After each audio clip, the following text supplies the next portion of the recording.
मेरे नौजवान साथियों, मेरी इज़्ज़तदार माँ और बहनों, मोहतरम जनाब अख्तरुल ईमान साहब, सदर मजलिस इत्तेहादुल मुस्लिमीन बिहार और अपनी असम्बली, मोहतरम जनाब आदिल हसन साहब, मोहतरम जनाब गुलाम सरवर साहब, मोहतरम जनाब वारिस पठान साहब और शहनशीन पर बैठे हुए मजलिस इत्तेहादुल मुस्लिमीन के तमाम मोअज़्ज़िज़ अराकीन, हाज़रीन इकराम, मैं 5 साल पहले जब अमूर की विधानसभा में आया था और उस वक्त मैं अपनी तकरीर में एक बात को कहता था कि जो 25-30 साल से मिले हैं वो एक काम अमूर की जनता को बता दें जो उन्होंने किया था। और आपको याद होगा कि मैं आपके इस मुकाम पर भी आया था और उस वक्त भी मैंने उस वक्त के विधायक से कहा था कि आप अपना एक काम बता दीजिए जो पिछले 30 साल में आपने किया हो। आज मैं आपके दरमियान में खड़े होकर आपको बताने आया हूँ कि 5 साल में अख्तरुल ईमान ने क्या किया। सबसे अहम काम जो अख्तरुल ईमान साहब ने किया वो ये है कि अख्तरुल ईमान साहब ने बड़ी बेबाकी से के साथ बिहार की विधानसभा में आपकी नाइंसाफ़ी का जिक्र किया। अख्तरुल ईमान साहब ने 5 साल में आपकी सेहत के मसले को उठाया, तालीम के मसले को उठाया, आपकी शनाख्त के मसले को उठाया। अख्तरुल ईमान ने ये बता दिया कि जो 5-5 मरतबा के विधायक थे या अगर कोई एक मरतबा का विधायक था, मजलिस इत्तेहादुल मुस्लिमीन के विधायक में और दूसरी पार्टी के विधायक में क्या फ़र्क है। अख्तरुल ईमान ने बिहार की असम्बली में खड़े होकर ये बताया कि अमूर में लोग मौत का शिकार हो जाते हैं इसलिए कि उनको एम्बुलेंस नहीं मिलती। उनकी मौत हो जाती है जब उनको अस्पताल नहीं मिलता। उनकी मौत होती है जब रोड का इंतज़ाम नहीं होता। मेरे अजीज़ दोस्तों और बुज़ुर्गों, जब अख्तरुल ईमान अपने मुख्तसर वक्त में तकरीर जो करते थे बिहार के असम्बली में, सत्ता में बैठे हुए नीतीश कुमार या उस वक्त के उप मुख्यमंत्री तेजस्वी यादव परेशान हो जाते थे। अख्तरुल ईमान के दलीलों का जवाब नहीं दे सकते थे। अख्तरुल ईमान ने बहैसियत एक विधायक बिहार के असम्बली में उन लोगों को आईना दिखाया जो सत्ता तो उनको मिली मगर वो ऐवान असम्बली में जाकर खामोश बेजुबान हो जाते थे। मेरे अजीज़ दोस्तों और बुज़ुर्गों, आप जानते हैं कि 5 साल में अख्तरुल ईमान ने अल्हम्दुलिल्लाह खादी और रसेली का पुल तामीर करवा दिया और इंशाअल्लाह ताला एक 6 महीने के अंदर, 4 महीने के अंदर उस ब्रिज से आपको बहुत फ़ायदा होगा। 200 करोड़ का ब्रिज अख्तरुल ईमान ने महानंदा नदी के ऊपर अभयपुर का ब्रिज उसको मंजूर करवाया 200 करोड़ का। अल्हम्दुलिल्लाह उसका काम शुरू होगा। अमूर और बैसा ब्लॉक में नई बिल्डिंग बनाई 33 करोड़ की लागत से। हॉस्टल बनाया 100 बच्चे और अलहदा हॉस्टल 100 लड़कियों के लिए और ये बरबट्टा में हॉस्टल बना। एक रिफरल हॉस्पिटल 5 करोड़ की लागत से काम शुरू हो गया। 60 करोड़ की लागत से रोड का काम शुरू हुआ। एक बिजली जो आपको 70 किलोमीटर दूर से आती थी अब वो करीब से आ रही है 17 किलोमीटर की। तो ये 800 करोड़ के करीब काम अख्तरुल ईमान ने मंजूर करवा के शुरू कराया। बताइए क्या अख्तरुल ईमान मंत्री थे? क्या अख्तरुल ईमान मंत्री बने? और जो लोग ये कहते थे कि मजलिस के एमएलए विधायक जीतेंगे वो सरकारों की नहीं बनेगी तो काम कैसे करवाएंगे। तो मालूम हुआ कि अख्तरुल ईमान ना मंत्री बने ना सत्ता का हिस्सा बने, मगर अख्तरुल ईमान ने 800 करोड़ के काम करवाए। काम कैसे करवाए? क्योंकि जो लोग मंत्री बने, 5-5, 6-6 मरतबा विधायक बने, वो काम नहीं करवा सके जो 5 साल में अख्तरुल ईमान ने काम करवा दिया। वो क्यों करवाया? इसलिए करवाया मेरे अजीज दोस्तों कि अख्तरुल ईमान के पास जिगर था, इनके पास जिगर नहीं था। और आप देखते हैं कि ये तमाम काम की फहरिस्त मैं आपके सामने रखने को तैयार हूँ। आज दोबारा मजलिस पर उंगलियां उठाई जाती हैं कि क्या करेंगे, कैसा करेंगे। अरे मेरे अजीज दोस्तों और बुजुर्गों, जो साबिक़ा MLA साहब थे, सैलाब से ज़मीन कटती थी तो वो कहते थे कि नहीं वो धंस गया, ज़मीन में धंस गया। आज अख्तरुल ईमान ने सरकार को इस्तेमाल करके वहाँ पर आपको सरकार से जो राहत का काम हो सकता था उसको करवाया। अभी भी बहुत से काम करवाना बाकी है। जहाँ पर रिश्वत है वहाँ पर ख़त्म करना है। वहाँ पर बहुत से गरीबों को तकलीफ भी हो रही है। नीतीश कुमार की सरकार ने रिश्वत को आम कर दिया है, हमको उसको भी ख़त्म करना है। मैं आपसे गुजारिश करने के लिए आया हूँ कि आप मजलिस इत्तेहादुल मुस्लिमीन को मजबूत करिए और इस बात को याद रखिए कि मजलिस के 4 विधायक को खरीद लिया गया। उन बेईमानों ने अपने ज़मीर को बेच दिया और जिन्होंने बढ़ के पैसे की बोली लगाई उनके सामने अपने आप को नीलाम कर दिया। एक अकेला अख्तरुल ईमान 5 साल तक ना सिर्फ अमूर की जनता की तकालीफ को उठा रहा था, बल्कि अकेले अख्तरुल ईमान बिहार के 19% गरीब और मजलूम मुसलमानों की लड़ाई लड़ रहे थे। जब ये 4 विधायक भाग गए और जाकर गैरों के दर पर अपने सर को झुका दिया और अपने ईमान को ख़राब किया, तो एक मीडिया के दोस्त ने मुझे फ़ोन करके तंजिया तौर पर कहा कि ओवैसी साहब आपका अख्तर अकेला हो गया है। मैंने कहा याद रखो, जो पैसों के बलबूते पर बिक गए वो बेईमान थे, जो पैसों को ठुकरा दिया उसका नाम अख्तरुल ईमान है। मैंने कहा कि जहाँ तक तुम्हारा सवाल है कि अख्तरुल ईमान अकेले हो गया, मैंने कहा मेरे दोस्त, जंगल में शेर अकेला रहता है, साथ में कोई नहीं रहता। अकेला अख्तरुल ईमान बिहार की विधानसभा पर भारी हो गया। ये जो 4 बेईमान भाग गए, क्या तुमने कभी उनकी जबान से सुना कि सीमांचल में क्या हो रहा है? क्या तुमने उनकी जबान से कभी सुना कि बीजेपी क्या कर रही है मुल्क में? अरे ये तो सिर्फ जीत की खुशी में भाग गए। इनको ना सीमांचल से मोहब्बत थी, ना आपसे मोहब्बत थी। इंशाअल्लाह ताला मुझे यकीन है कि गुलाम सरवर साहब भी इंशाअल्लाह आपकी बार कामयाब होंगे। मैं आपसे अपील करने आया हूं कि यकीनन हम कुलैया है, हम सुरजापुरी है, हम शेरशाहवादी है, हम कुरैश है, सब है। मगर एक बात याद रखिए, आप अपनी पहचान को जरूर बरकरार रखिए। अगर आप कुलैया हैं तो फकर से कहिए मैं कुलैया हूं। अगर आप सुरजापुरी हैं तो फकर से कहिए कि मैं सुरजापुरी हूं। मगर याद रखिए इस बात को कि बीजेपी ने जो कानून बनाया, वक्फ तरमीमी कानून, मस्जिद छीनने का कानून बनाया, जिस जगह पर जाकर कुलैया भी सजदा करता है रब्बे करीम के सामने, जिस जगह पर जाकर सुरजापुरी भी सजदा करता है, मोदी हमको एक देख रहा है। इसीलिए मोदी और नीतीश, चिराग पासवान हमारी मस्जिद को छीनने का कानून बना रहे हैं। क्या आप तैयार हैं अपनी मस्जिदों को देने के लिए? बताओ मेरे को।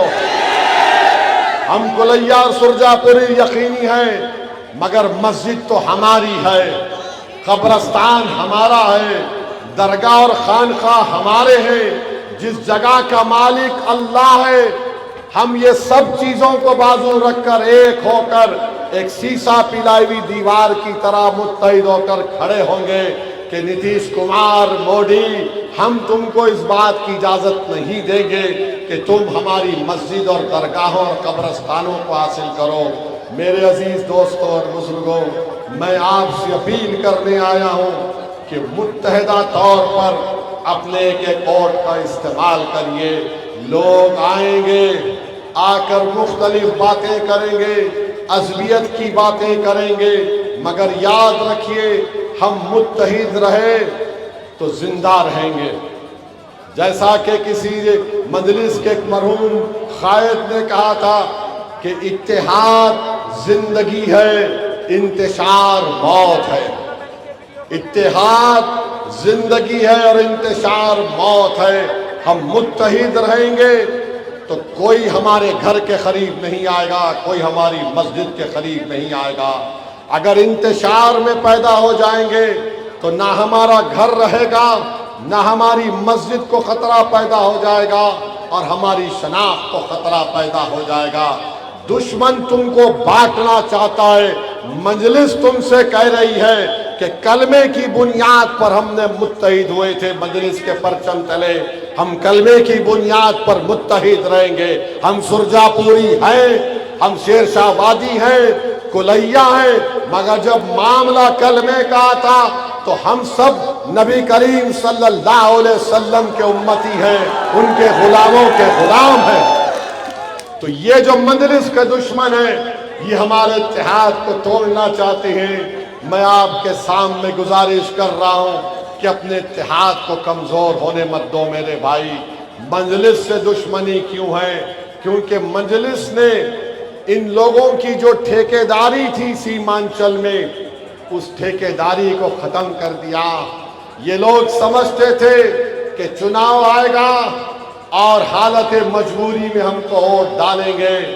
ना इनके गांव में रोड का काम होगा, ना पुल का काम होगा, ना राहत का काम होगा, ना किसान को उसकी फसल की कीमत मिलेगी। जब से मजलिस का एमएलए कामयाब हुआ, आप देख रहे हैं कि इनकी नींद हराम हो चुकी है। क्योंकि मजलिस एक विकल्प बन के आई है सीमांचल में। मजलिस एक मुतबादल ताकत के तौर पर उभरी है, सिर्फ आप लोगों की दुआ और ताईद की वजह से। जो ख्वाब कभी तस्लीम साहब देखते थे, जिंदगी ने उनसे वफा नहीं की, मगर मैं तुमसे वादा कर रहा हूं कि तस्लीमुद्दीन का हर ख्वाब असदुद्दीन अवैसी और अख्तरुल ईमान और गुलाम सरवर पूरा करेंगे।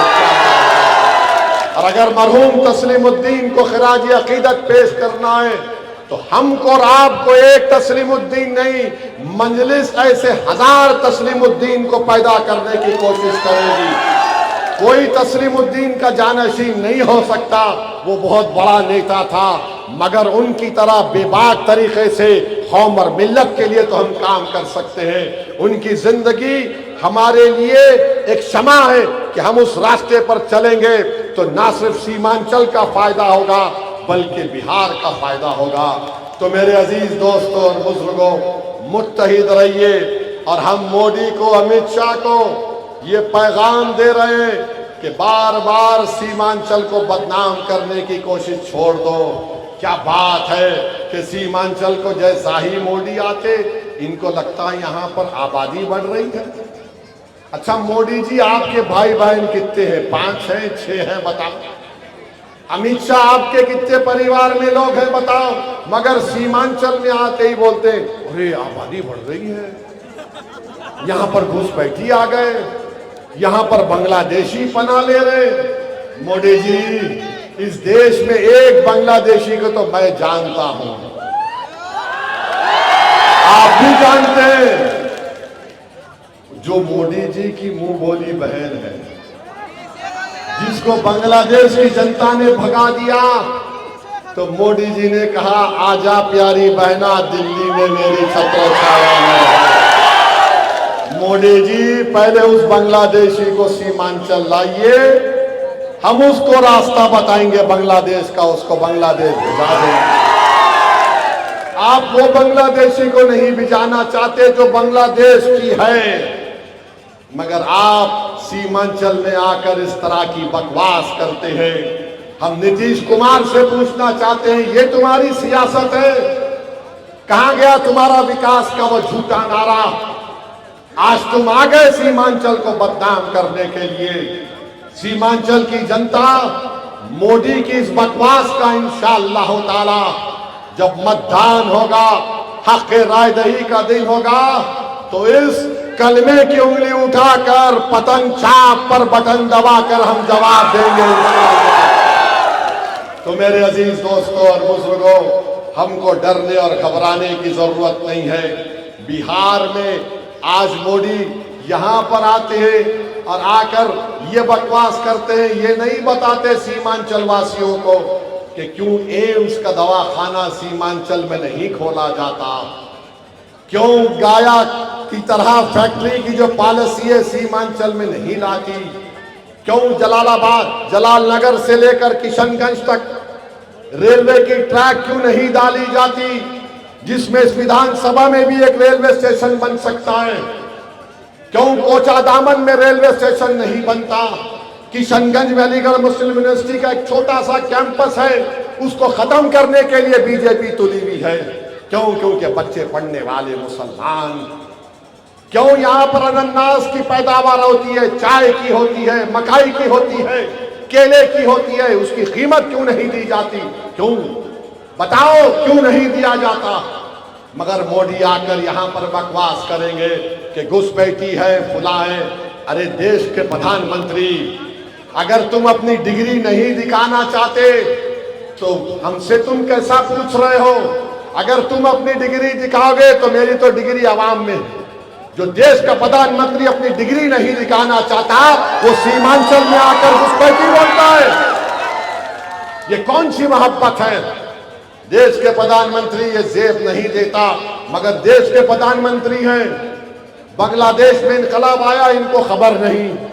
पड़ोस में नेपाल है, नेपाल में वहां की हुकूमत का तख्ता पलट दिया गया, मोदी को नहीं मालूम। मगर सीमांचल में घुसपैठी आ रहे हैं। माने इस तरह की नफरत के मजाहरे किए जा रहे हैं। मेरे अजीज दोस्तों और बुजुर्गों, बीजेपी नीतीश कुमार, चिराग पासवान और कुशवाहा साहब ने एक ऐसा काला कानून बनाया तो पूरे देश के मस्जिदों को खतरा पैदा हो गया। आप बताइए, बिहार में हिंदू धर्म का बोर्ड है, उसमें कोई गैर हिंदू मेंबर नहीं बन सकता। हम भी मानते हैं उसको।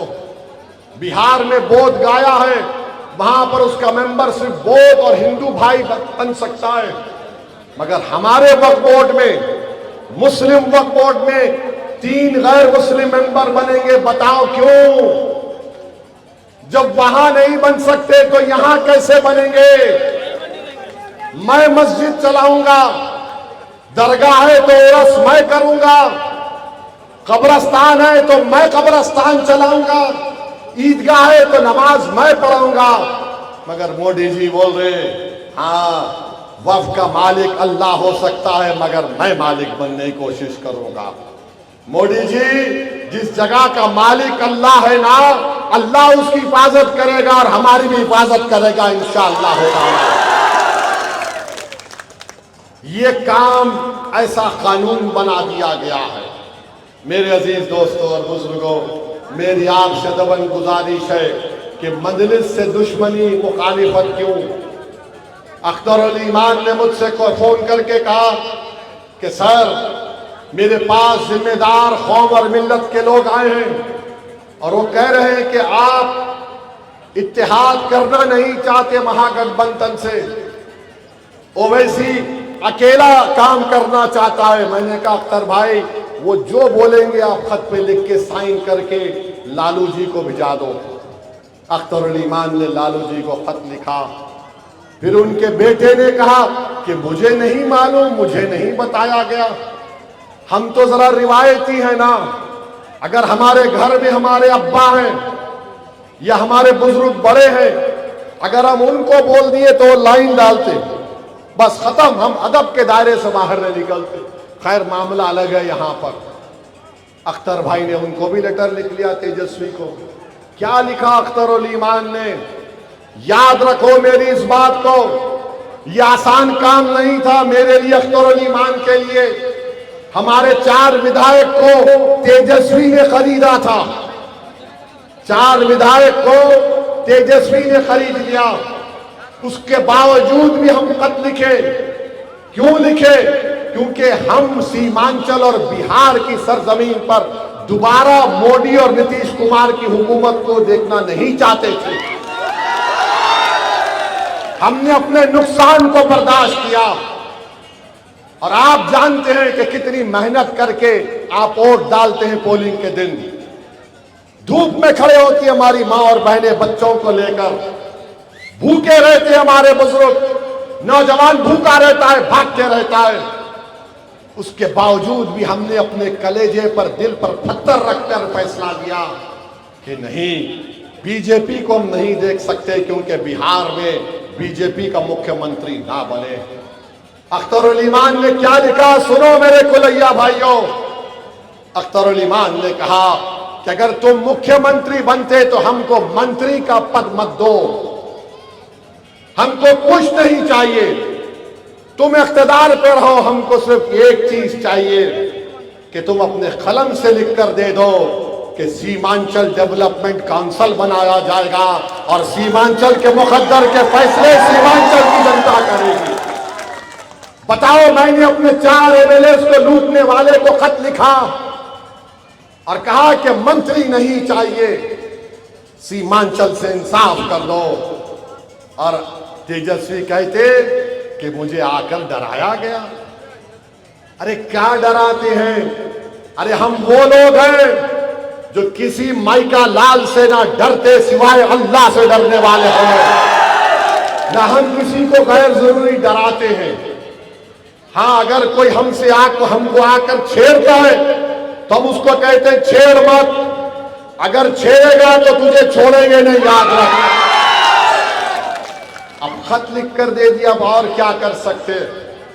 तुमको फैसला करना है, मगर याद रखो हम तो चुनाव लड़ेंगे। हमने कहा 6 सीट दे दो, 5 तो हम जीते हैं। अब नहीं मालूम, जो लोग अपने आप को सेक्युलरिज्म का बड़ा पहलवान समझते हैं, जो लोग अपने आप को कहते हैं कि हम ही सेक्युलर हैं, बाकी के सब कम्युनल हैं, मेरे भाई, जो लोग हम पर गालियां देते हैं कि ओवैसी बी टीम है, मेरे भाई कभी ये भी तो सोचो कि जब उत्तर प्रदेश के इलेक्शन हो रहे थे 2022 में, मेरी गाड़ी के ऊपर 6 फीट से टोल गेट के ऊपर 6 गोलियां चलाई गई थी। 6 गोलियां 6 फीट से। बताओ, ये बी टीम का कोई काम है? 6 फीट से 6 गोलियां मेरी गाड़ी पे चलाई गई। अल्लाह का करम था, आप लोगों की दुआएं थी, मेरी मां की दुआ थी, अहले दिल की दुआएं थी, अल्लाह ने मुझे बचा लिया। मगर मैं मौत से डरने वाला नहीं हूं, मैं मौत से नहीं डरने वाला हूं।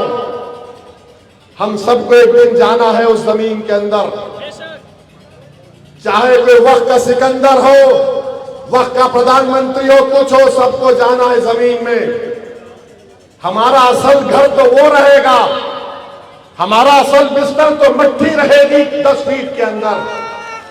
मुझे मौत का डर नहीं है, मुझे डर इस बात का है मेरे भाई कि मरने के बाद जब पूछ होगी हम क्या जवाब देंगे।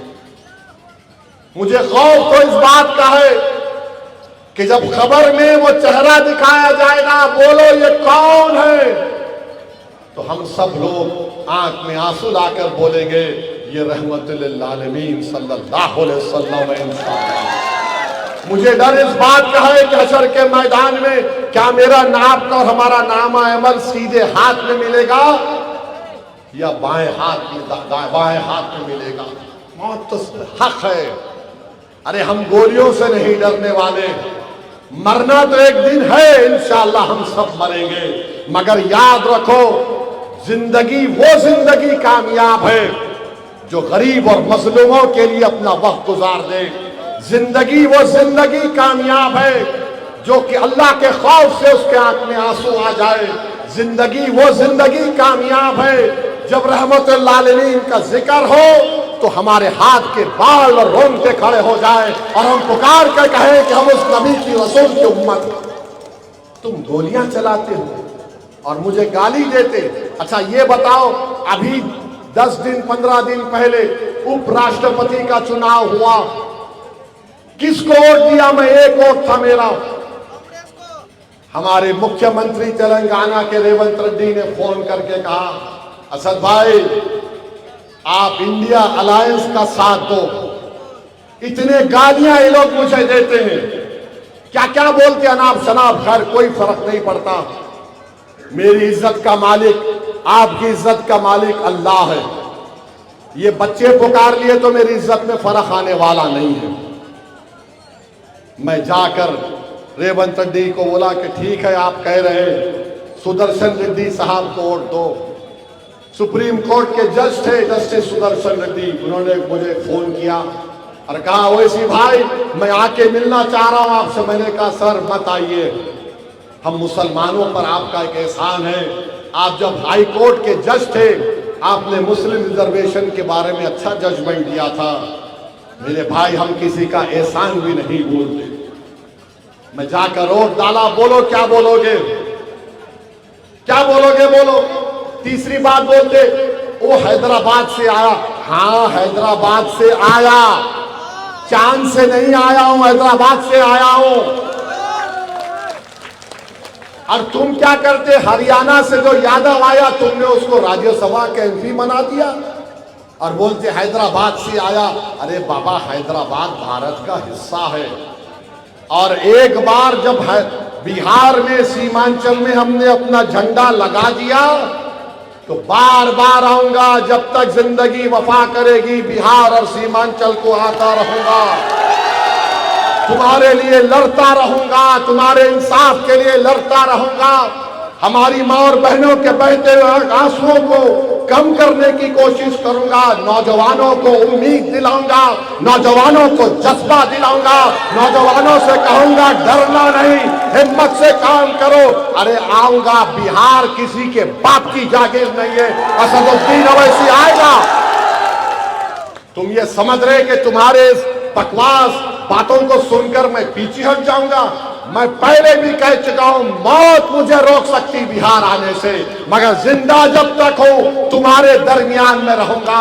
बल्कि वसीयत कर रहा हूं अगर मेरी मौत आ जाए अल्लाह के हुक्म से तो हो सके तो जिस हिंदुस्तान के कोने में मेरा जनाजा होगा मैं तुम्हारे कंधे पर कब्र में जाना चाहूंगा। तुम आना पड़ेगा तुमको। ये अब तुम्हारा मेरा रिश्ता है। मैं तुम्हारे भाई का बेटा नहीं, मैं तुम्हारी बहन का बेटा नहीं, मगर मेरा और तुम्हारा खून के रिश्ते से बड़ा रिश्ता है। वो रिश्ता कलमे का रिश्ता है मेरे भाइयों। और जिसको अल्लाह ने जोड़ा उसको कोई ताकत तोड़ नहीं सकती। ऐ जालिमों, बिहार को आए, अरे भारत के किसी कोने में अगर कोई पुकार कर कहेगा वैसी हाँ, तो मैं दौड़ता हुआ पागलों की तरह जाऊंगा। सीमांचल एक इंसाफ का मसला है, सीमांचल भारत की तरक्की का मसला है। और मेरा ख्वाब है कि एक दिन इंशाअल्लाह ताला सीमांचल का नौजवान, सीमांचल की हमारी बेटी बिहार की क़यादत करेगी, बल्कि भारत की भी क़यादत करोगे। तो मेरे अजीज दोस्तों और बुजुर्गों, मेरी आपसे अदबन गुजारिश है कि वोट डालने जब जाएंगे तो पतंग छाप के निशान पर बटन दबाएंगे, बटन दबाएंगे, बटन दबाएंगे, बटन दबाएंगे। पतंग के निशान पर बटन दबाना। मोदी, नीतीश, चिराग पासवान, कुशवाहा साहब को बताना काला कानून तुमने बनाया, मस्जिदों को छीनने का, तुमने सीमांचल को बदनाम करने की बात की, ये ले बटन पतंग पर।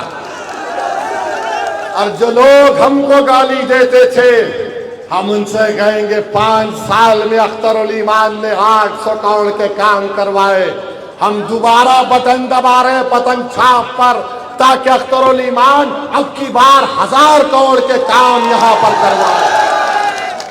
तो आप इंशाअल्लाह ताला पोलिंग बूथ को जाके भूल तो नहीं जाएंगे ना। इत्तेहाद पोलिंग के दिन दिखाना मेरे भाई। अब हम यहां से जाएंगे, कल से शैतान के एजेंट आएंगे। हम जाएंगे, कल शैतान के एजेंट आएंगे और बोलेंगे कल जरा जबरदस्त भड़काऊ भाषण देकर गया ओवैसी ने, उसकी बातों पर भरोसा मत करो। आपको एक ही जवाब देना है, आपको कुछ नहीं कहना है। आप क्या कहेंगे? आई लव मोहम्मद सल्लल्लाहु अलैहि वसल्लम। तो ये बोलने से शैतान भागता। जैसा ही जिक्र हुआ हबीब का, भागता उन्हें। तो ये पूरी शैतानी ताकतों को शिकस्त देना है। एक जो लोग आज मंजलिस से पूछ रहे अख्तरुल ईमान तुमने 5 साल में क्या किया, जालिमों 30 साल का हिसाब मैं तुमसे पूछूंगा, तुमने क्या किया बताओ। 50 साल का हिसाब मैं तुमसे पूछूंगा, बताओ तुमने क्या किया। याद रखो, हिसाब की अगर बात करोगे तो फेरिस्त बहुत लंबी है। भागलपुर के फसाद के बारे में पूछा जाएगा, किसकी सरकार थी भागलपुर का जब फसाद हुआ था। बहरहाल अजीज दोस्तों और बुजुर्गों, मुत्तहिद रहिए, अपने इत्तेहाद पर भरोसा करिए। अख्तरुल ईमान आपका खादिम है, इस खादिम को आप कामयाब करिए। अख्तरुल ईमान को आप कामयाब करेंगे तो ये आपके इत्तेहाद की कामयाबी होगी। तो पतन चाप पर बटन दबेगा तो लगाइए मेरे साथ नारा, सीमांचल जिंदाबाद, सीमांचल जिंदाबाद, सीमांचल की जनता जिंदाबाद, तस्लीम साहब जिंदाबाद, हमारा इत्तेहाद जिंदाबाद, हमारा इत्तेहाद जिंदाबाद। नारे तकबीर, नारे तकबीर। अल्लाह सलामत रखे।